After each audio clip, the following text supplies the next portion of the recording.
Take a deep breath in through your nose. Sit down or lie down somewhere where you can close your eyes and relax undisturbed for the next 5 minutes. Slowly let that breath out. Take another deep breath in through your nose. You can stare at the wall or you can gently close your eyes. As long as you let your eyes defocus and relax, perhaps they'll even close of their own accord. And as you listen to the sound of my voice and you allow your entire body to relax deeper down, you become more focused and calmer and more at peace. And you can begin to ask yourself simple questions about where you are right now and where you're seeking to get to. Over the course of this course, we're looking at overcoming the pain and the wounds that are caused by exploitative behaviour in intimate relationships, exploitative behaviour that we used to not have the strength to be able to say no to. And what we're looking to work towards doing together, slowly, over time and with practice, is exploring the ways in which we can become stronger now and into the future, where we can keep ourselves safe from exploitation and from misuse, and where we can have our love and our attachment and our desire for another person exploited against us, where now instead we can say, okay, I can say no. It's safe for me to say no. It's safe for me to refuse covert invitations to engage in exploitative patterns of behaviour.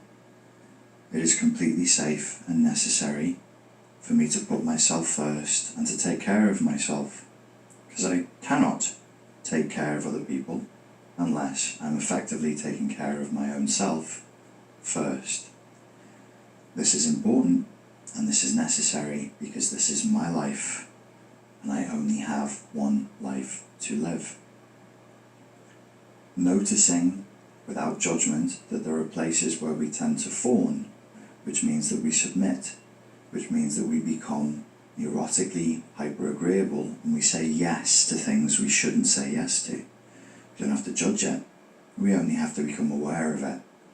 With whom does this happen? Where does this happen? What could I do instead?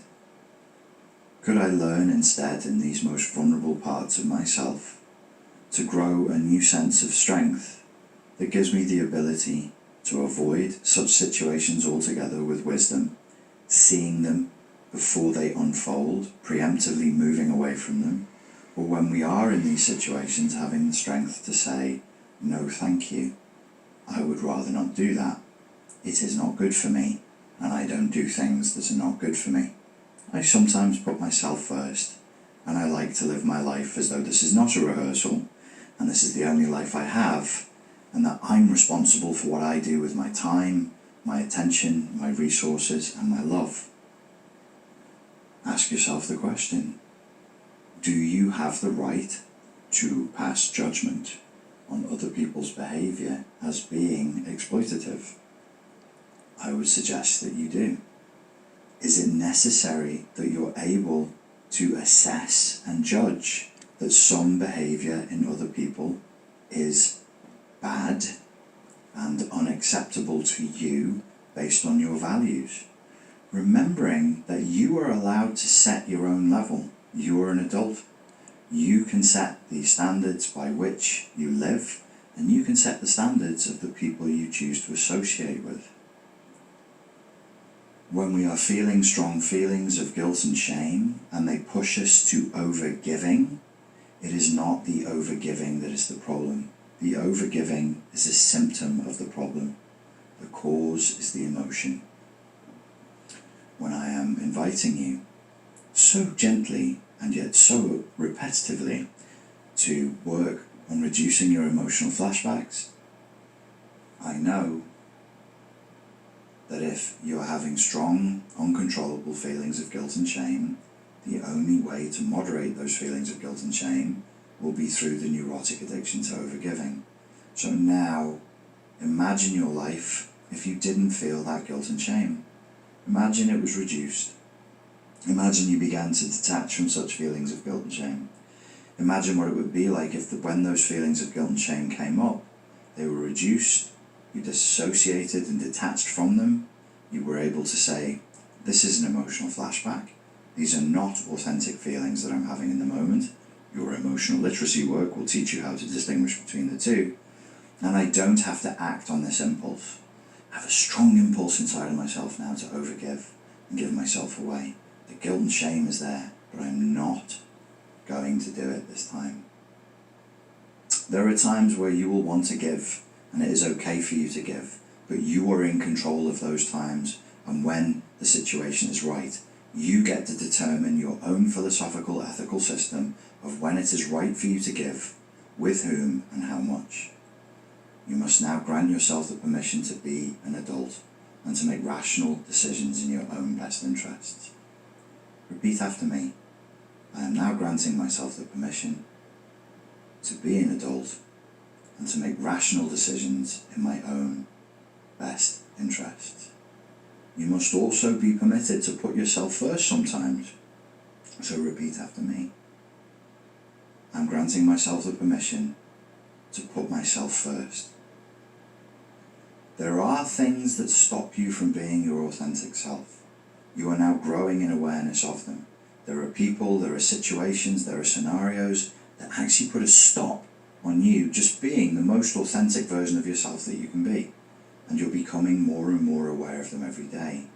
You're learning to avoid those situations, and you're learning, when you cannot avoid those situations, to take yourself from a fawning, submissive response to a healthier, more adult response that is more in your best interest. We can learn to give up the addiction to codependency as a response. We can learn to become independent, and we can learn to become more adult, more rational, and more responsible. But it does take courage. Beyond this place, we must grow. And when we grow, we will become more potent. We will become more powerful. And in that new space, we of course will have more responsibility. So we must willingly accept the greater responsibility that comes with the greater potency that we are developing here. Please repeat after me. I willingly accept the responsibility that comes with my greater potency as I go through this process. In your own time, wiggle your fingers and toes, take another deep breath in, begin to stretch, and when you're ready, open your eyes, come back into the room, take stock of your surroundings, and have a good day. I hope you're cheerful and smiling more frequently than you would usually.